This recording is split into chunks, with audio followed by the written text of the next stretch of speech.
All right. So first thing I'd like to do is I'd like to welcome everyone. This is actually the first time that the mentoring committee has put together an event. We've met a few different times and we have worked on some of our theories of what we want for Missouri Western mentoring.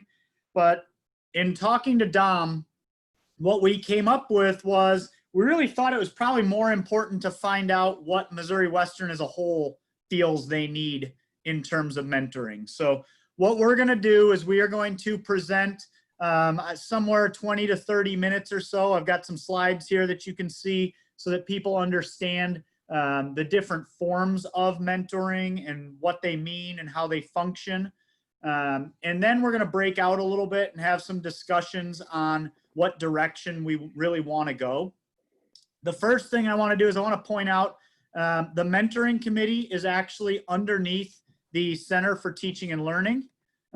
So we've got Edna Christensen, Dom DeBrinket, Susan Garrison, myself, and Liz Thorne-Wallington are the members of the mentoring committee that have put on today's event. If at any point you've got something you want to ask, you can either type it into the chat and Dom will let me know, or if you just want to go ahead and yell at me, that is fine too. I'll try to make this first part as interesting as possible, but really what we want to get to later on is the breakout sections and being able to talk specifics about what people actually need. I do also want to thank, some of you might be looking at some of those pictures and realize there's one guy on there that we don't know who he is. That is Richard Oates. Richard Oates, I'll tell you a little bit more about Richard later on, but he is actually my mentor. So he has shown up today just to show support for me, which actually backs up some of the data that that I will be showing you here shortly. So thank you, Richard, for being here as well. All right, so let's go ahead and move on here. So what is a mentor? Really what it is, or what is mentoring? Really what we're looking at is this is just a relationship between two people, a mentor and a mentee. I will refer to the mentee as the protege throughout the course of this. That's the technical term that we'll use. And really what we're talking about is a mentor is someone who voluntarily gives their time to, in whatever way, shape, or form, teach, support, encourage, or whatever other term you want to use there. I'll get into a few more specifics on this later on. But a mentor can be defined in a lot of ways. It could be a trusted advisor, it could be someone who guides. There are several different terms that can even be used: a counselor, a guru, which is probably one of my favorite, by the way, or a consultant. So there's lots of different terms for what this could be. Inside of the academic world, which is, of course, Missouri Western, being in the academic world, we do a lot of this naturally, and we'll get a little bit more to that. I'm not going to specifically read through all these. I'll let you read through them a little bit on your own. But really what we're talking about with mentoring is a process where two people come together, one person with a little bit more expertise on a given subject than another, and they become a guide for that person, someone who can help them to make decisions, to understand different angles, and to better themselves in the world. So it is definitely a one-on-one relationship that happens. It's just a matter of what that one-on-one relationship is that defines the mentoring. So I want to give you a little bit of history, because this, to me, again, this is all really kind of interesting stuff. And there's a couple of historians here, I believe. So way back when in the Greek mythology, there was someone named Odysseus, and he had a son named Telemachus. And Odysseus actually had to leave for what ended up being a 10-year journey. So he actually hired a man to watch over his son. And that person's name was actually Mentor. So that's where the term mentor comes from. And Mentor actually helped Telemachus to transition from being a young boy into becoming a man. And in several different instances, Mentor actually saved Telemachus's life. So this is just a real simple version of where mentoring started, because simply a man named Mentor started doing this with Telemachus. So as we continue, of course, my screen would freeze. So there's all sorts of reasons to have a mentor. And it just comes back to, we don't know everything when we start. There are unwritten rules that go along with our written rules, things to do. For example, I will tell you that when I started at Missouri Western, it was my understanding that I was brought in so that I could speak, give my opinion, and help change and frame the department. Well, what I found out later on was that I royally upset a number of people because I was very vocal. And what someone eventually came to me and said was, Britt, you really need to just sit down and shut up and learn. And once you've learned, now we want to hear what you have to say. So that's the example of those unwritten rules of what we don't know. You probably need to know in a lot of cases, who are the go-to people? If you need something specific, who do you go to? Is there one specific person, or are you to spread out and ask different people different questions?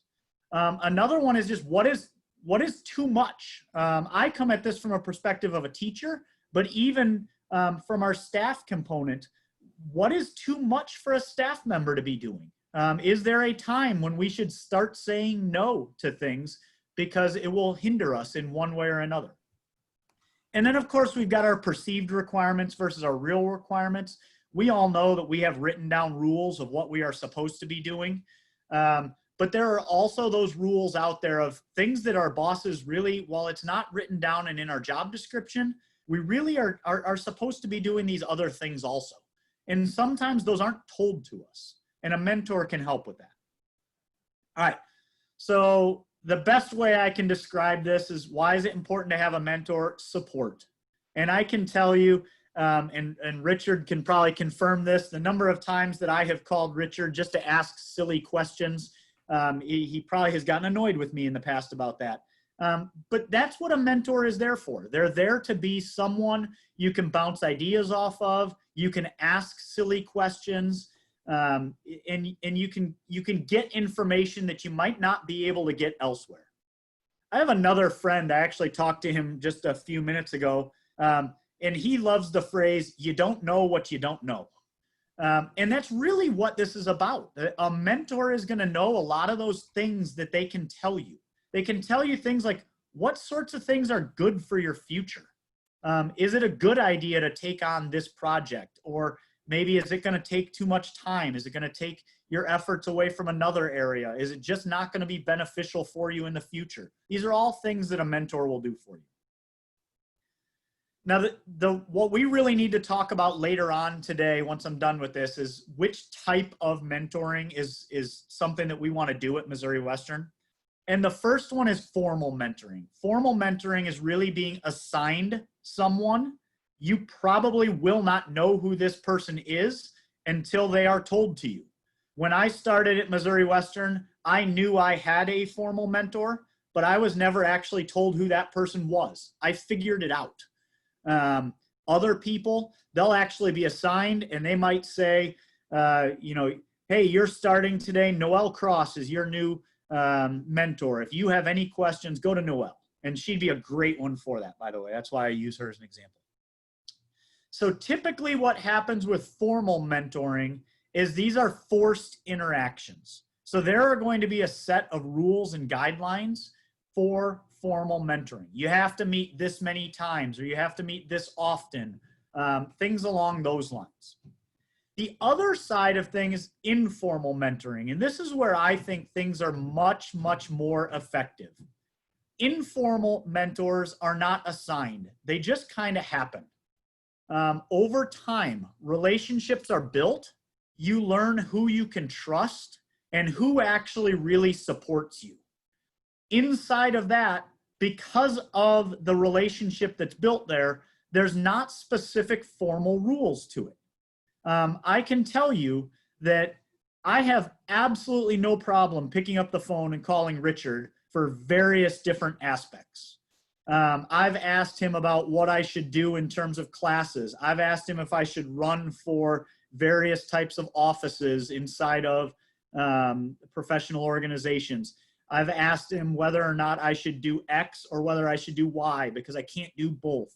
And each time, there was never a rule behind what happened. I just picked up the phone and called him. That's what informal mentoring is, as opposed to the formal mentoring that is very strategic and has those written rules. Now, when we start to look at how you find a mentor, it depends on which type we're really looking at. Your formal mentor is going to be assigned to you by someone. In this case, someone at Missouri Western is going to tell you who that is. Most likely, it's going to be who you report to. So for me, it would probably be a department chair or a dean. For some of you, it'll go into some different, I don't always understand the structure of who reports to who, but whoever it is you report to might then come back to you and say, hey, this person is your mentor, or they might come to you and say, I'd like you to be a mentor for this new hire. The question really comes down to, though, who decides and what's the criteria for the mentor. And I'm going to show you a few slides here in a little bit that talk about how these decisions are made and how these decisions, unfortunately, are a lot of times very poorly made because we have some misconceptions that we'll get to in a few minutes. Typically, formal mentors focus more on facts and specific details as opposed to more advice. And that's where your informal mentor, again, these things just happen. They don't get assigned to you. That person is going to be a lot more likely to give you, I don't want to say positive advice, because I think a formal mentor is still going to give you positive advice, but the informal mentor is probably going to be more invested in your choices, more invested in your future. And that's where the real difference between the two are.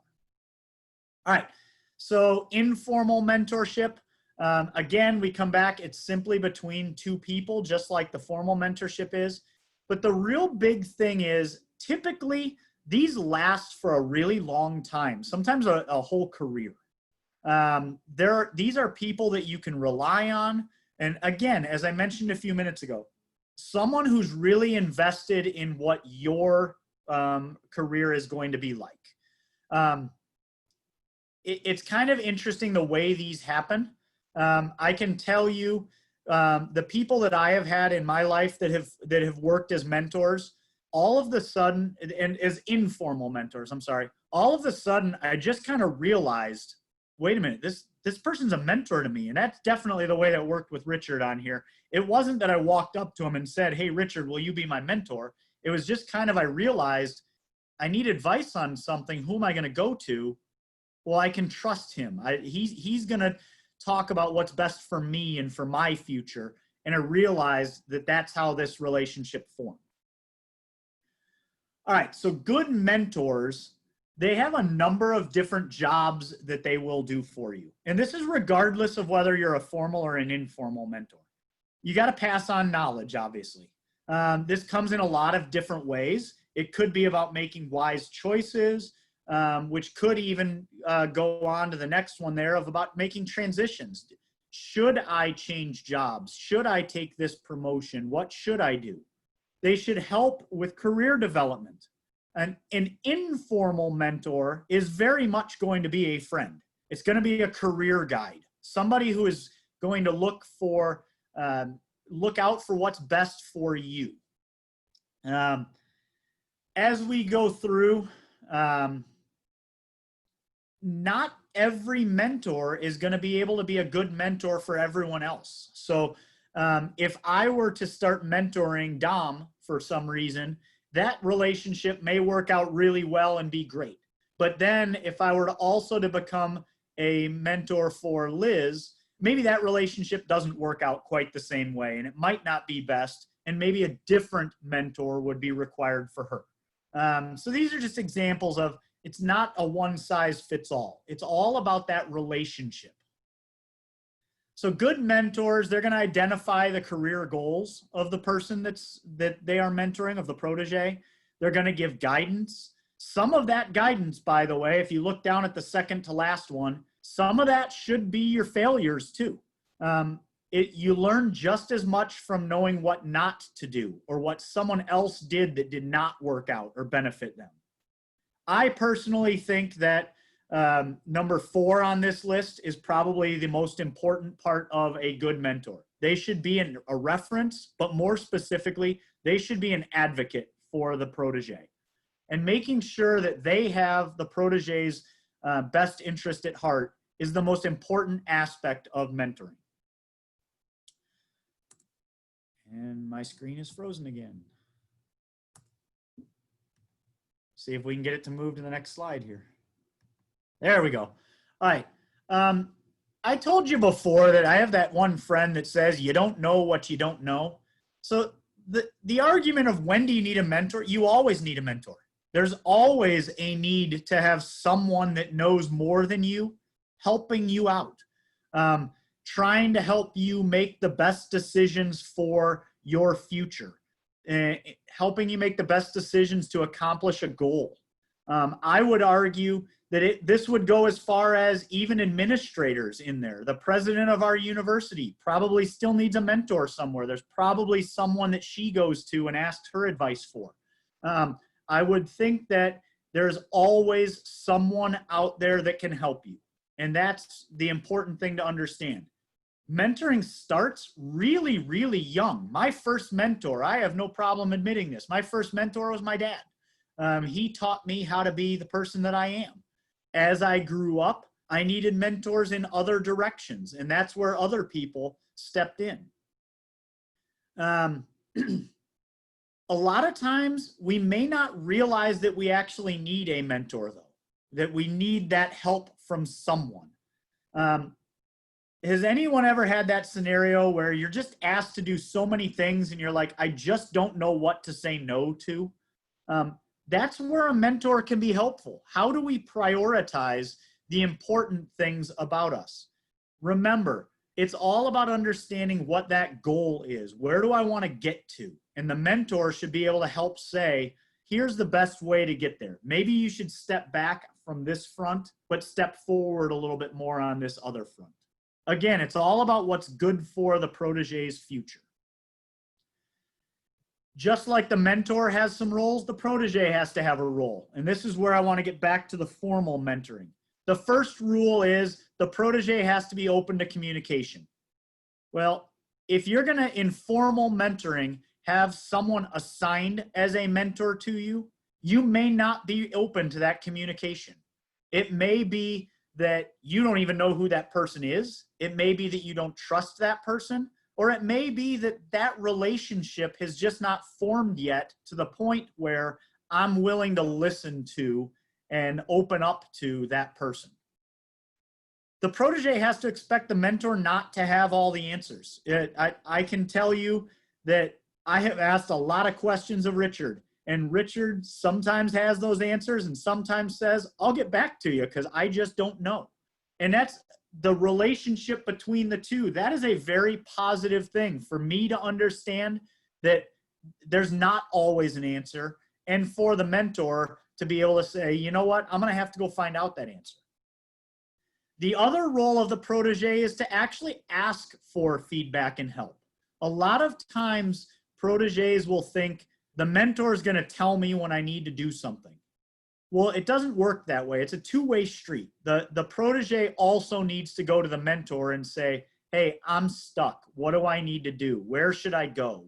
How can you help me here? Or where do I need to go for help? So that's a very important part as well. All right. If we choose to go the direction of formal mentoring here at Missouri Western, it's really important that these mentors get trained.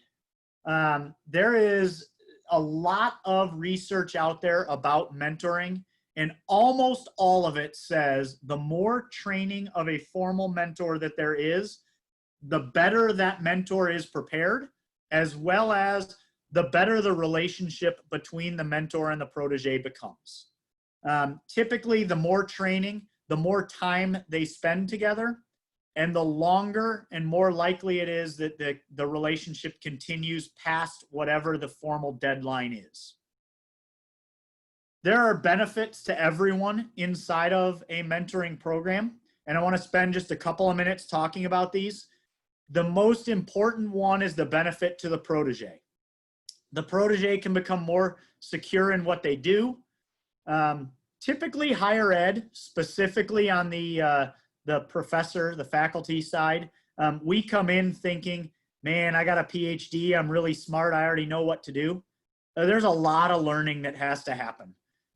Even from the people who feel like they've got that terminal degree and they're done learning. We are not done learning. All the way through my career, I expect to be learning things. And Richard has done an amazing job of helping me in a lot of those aspects.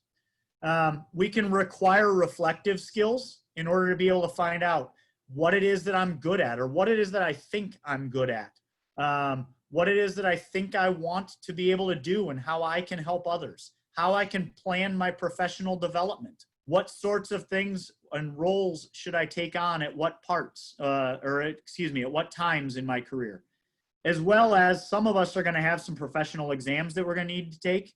And mentors can very much help in those aspects. Now, before I start on the benefits of a mentor, I want to tell you, the mentor should not expect any benefit from the relationship.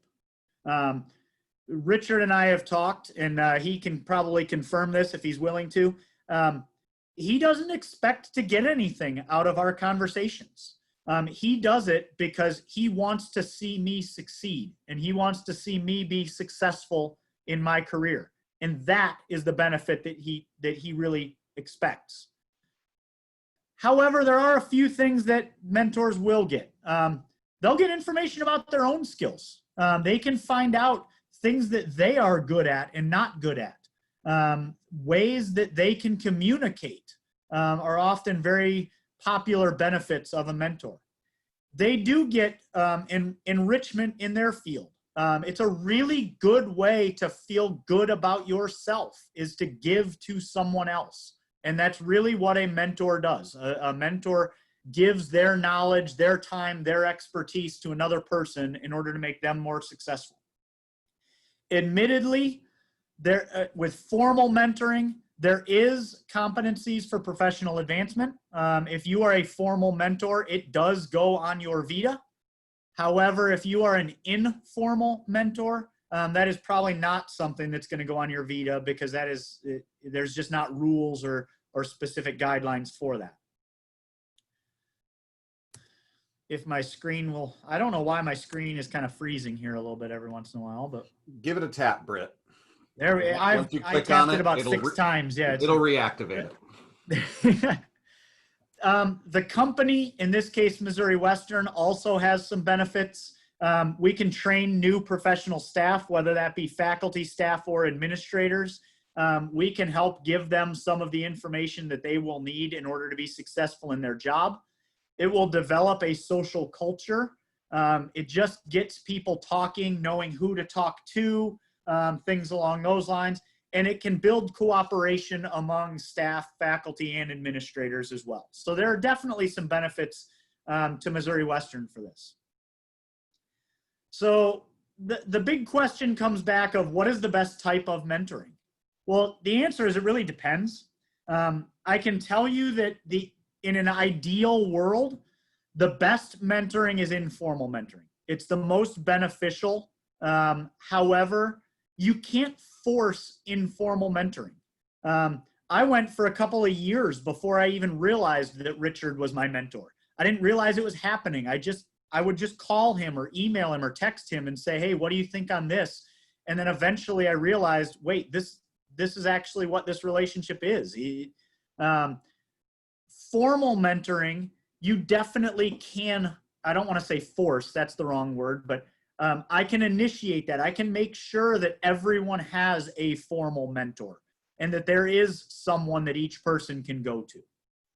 So there are benefits on both sides, but definitely being able to guarantee a formal mentor is one of the very high points of formal mentoring.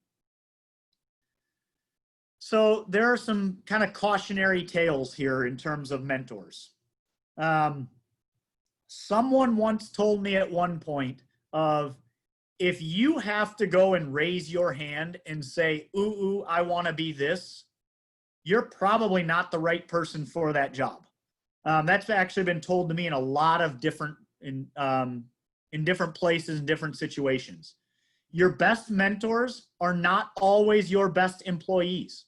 Just because you are good at your job does not mean that you are going to be a great mentor. Mentors need flexibility. Mentors need communication skills. They need, for lack of a better phrase, they need counseling skills, because in a lot of ways they're a counselor.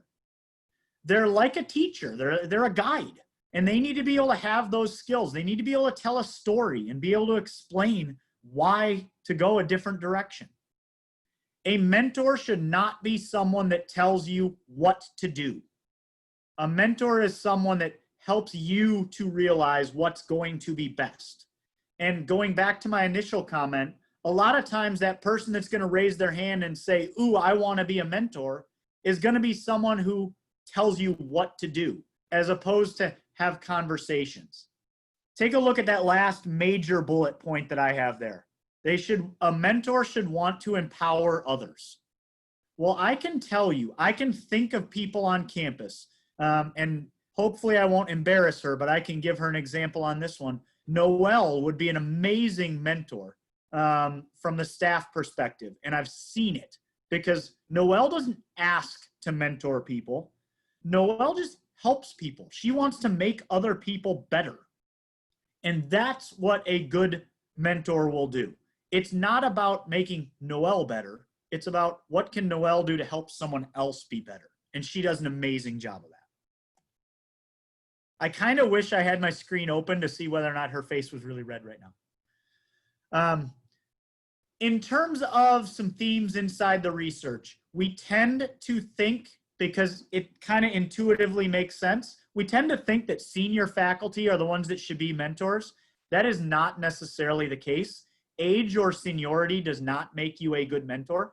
I have known a number of people who have been put in mentoring scenarios who have years and years of experience, and they do a poor job of being a good mentor.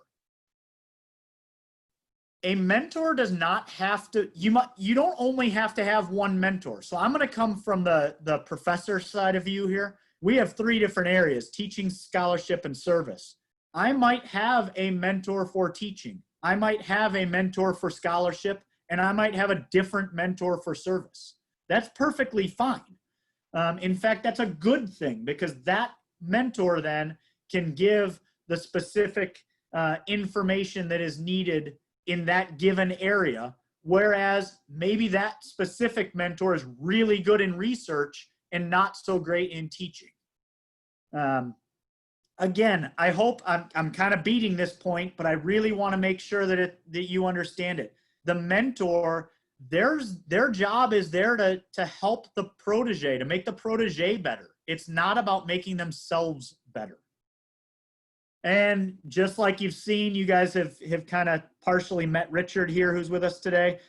Mentors don't need to be at the same institution. And again, I'm going to tell you a little bit more about Richard and a story about him here in a minute. But I mean, he's down at University of North Georgia. That's not even anywhere near Missouri Western. So the last real thing I want to point out here is sometimes the protege is what's called an emerging leader. And they often don't realize that they're an emerging leader or that they're being groomed for something. For example, someone may be looked at to get a promotion and to become a chair of a department, or to lead in a specific area, to become the head of the financial aid area, something along those lines. And they may not realize that they're starting to be put in positions to allow them to be successful in the future. And that's somewhere where they might need a mentor in order to help them, even though they might not be told it's happening, to help them to gain those necessary skills for that job that they're being groomed for in the future. Things that might happen is it might be a shadowing experience where a mentor might say, hey, why don't you come along with me to this meeting? And the protege may not have any idea why they're going to that meeting, but the mentor knows you need to see this because in a couple of years, a couple of months, whatever it might be, you're going to be the one leading this meeting. So you need to see what this meeting's about. All right. So you've heard me mention him a few times. Dr. Richard Oates is on here with us today. He is the vice president of the Gainesville campus of the University of North Georgia. North Georgia has 5 different campuses, and I know that Richard will not explain it this way, but I will. He's basically the one in charge of the Gainesville campus. He's the head of that specific campus. Richard has done so many different things for me over the years, and I'd be willing to bet that probably half of those things he doesn't even realize he's done for me. He's just kind of been there and has talked to me, and probably didn't realize the impact that he has had on my life and my career because of those. And I want to tell you about one of those little stories. Back, I want to say it was 5 or 6 years ago, I had gotten really invested in a professional organization called NACHE, National Association of Kinesiology in Higher Education. And I had been involved on a number of different levels and done a number of different things with NACHE. And Richard and I started talking one day, and I remember him saying, "You really ought to run for vice president." And at that point, I didn't really know exactly what was going on or what that meant or all that.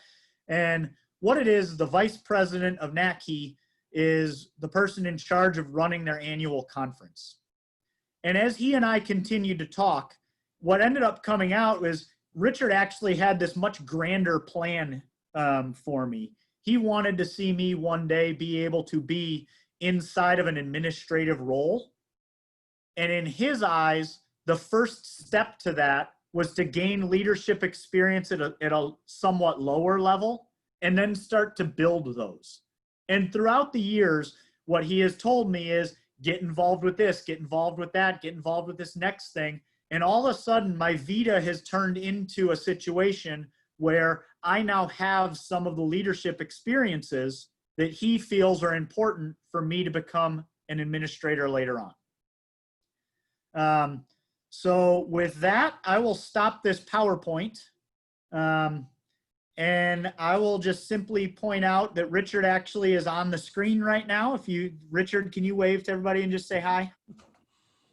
That's Richard down there at North Georgia. He actually took time. Hey everybody, today. welcome from the North Georgia mountains. Richard actually postponed his trip with his wife today so that he could be here in order to support me today.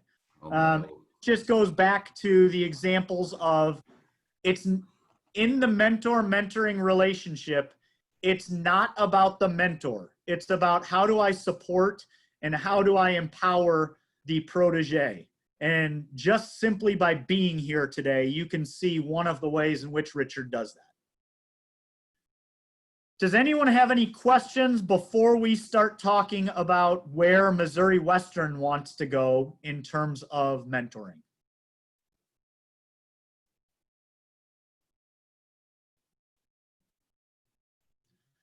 Okay. If I could, Go Britt. ahead, Dom. Yep. First of all, Richard, if I was your mentor, I would have told you to take that trip. But It's just delayed. Okay, good, excellent. We'll just You get didn't there a little cancel bit it. longer. We're just leaving an hour later. No problem. Well, then we'll hurry and wrap this up for your marriage's sake.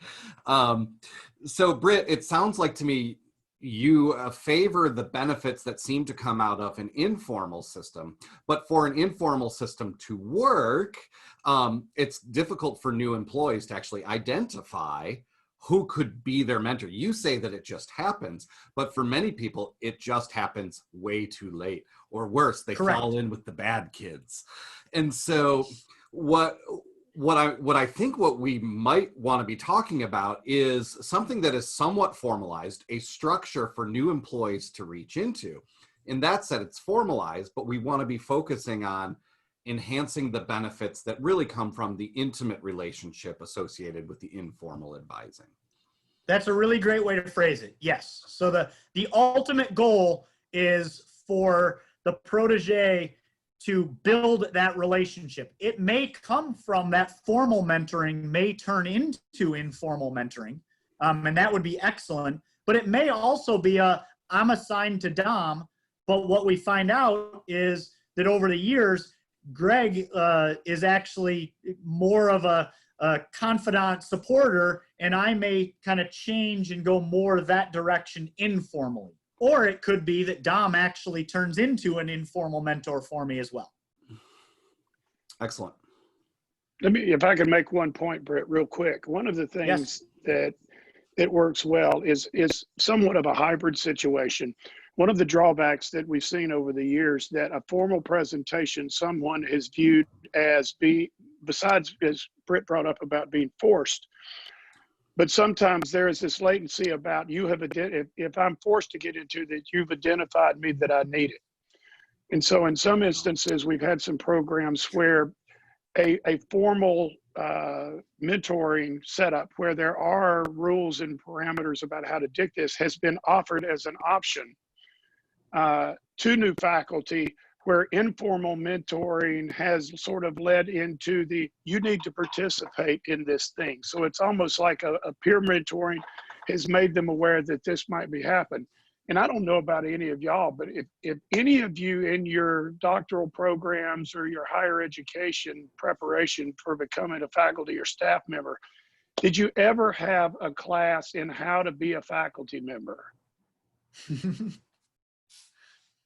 I'm not aware of a program in the country that has a class on how to be a faculty member. And it's one of those innate things that we have to learn. And so, the formal versus informal, Britt was right on it, that, the answer of it depends. I say that's the universal answer. And it's a universal answer because we have to put everything into context. Being the humans that we are, the context of how this thing sets up is really the key to make that happen. And the other thing that is very difficult when you're choosing which direction you want to go is that, especially with the formal, you have to make sure that you're strong enough, you're secure enough to say this is not working. And a lot of times for the protege, it's very difficult for it because they may be set up with someone who is, senior to them, and it's very difficult for them to say this is not working. And so that safety net needs to be there to make that available in all of those various options. So I applaud you for working through this process and everything like that. Is the worst thing that we can do as professionals is to be isolationist in making sure we as leaders, and when you say leaders and emerging leaders, our job is to make sure that our profession continues, and we have to make sure that we bring people along and move them up, and that we have to nurture our colleagues. If we don't nurture our colleagues, no one else is. And you talk about having a stagnant and a toxic culture. I can show you colleges that I've worked with that have that culture because they are not nurturing each other. And whether it's formal or informal, if we don't take care of each other, who's going to take care of us and who's going to take care of the academy? Nobody. So thank you for being involved in this conversation. I applaud you. All right, so my initial thought here, because I had no idea how many people would show up, was to use some breakout rooms and have discussions, have faculty go into one room and have staff go into another, because the needs of faculty are different than the needs of staff. Do you think, given the number of people that are here, I don't want to, it's not quite 50-50. It's probably about 40% faculty, 60% staff, I think. I still think that might be a good way, is to use some breakout rooms. Does that seem, Dom, you think that's the best way to go? Or should we just I think this is a great way so that more voices can be heard. Okay. So we have a couple members of the mentoring committee here. So I'd previously talked with Liz Thorne-Wallington. She is going to take the lead in the faculty breakout room, and she'll kind of gather what your needs, wants, desires are. And then I'm going to take the staff staff and administrators and try to get an idea on what the needs of the staff and administrators are. And then the mentoring committee will get back together, put it all together, and kind of come up with a plan in the future. Does that sound good to everyone? It sounds great. Britt, you are the boss right now. So open up the breakout button and assign staff to room 1 and faculty to room 3.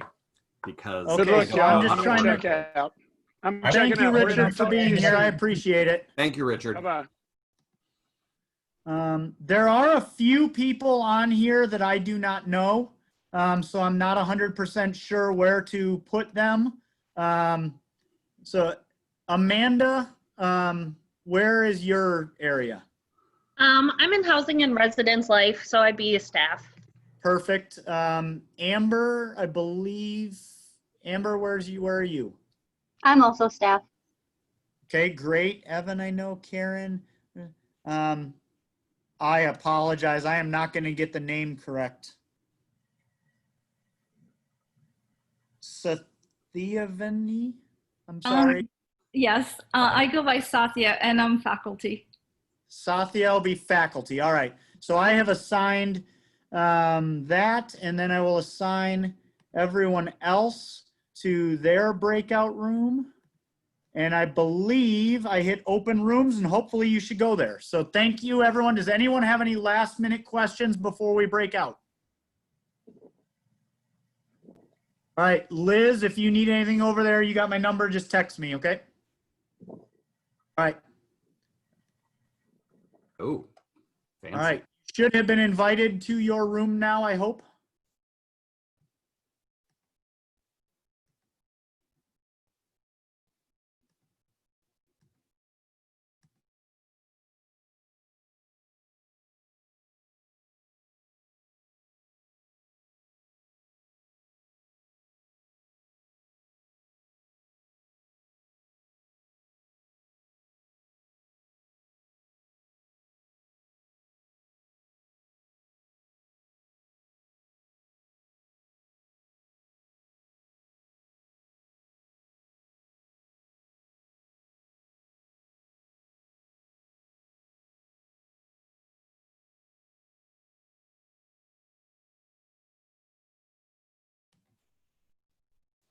All right, welcome back, everyone. I want to be very cognizant of everyone's time. So Liz and I, as well as the rest of the mentoring committee, will get together and we will kind of compare our notes and hopefully provide for Missouri Western as a whole the best possible mentoring experience that we can.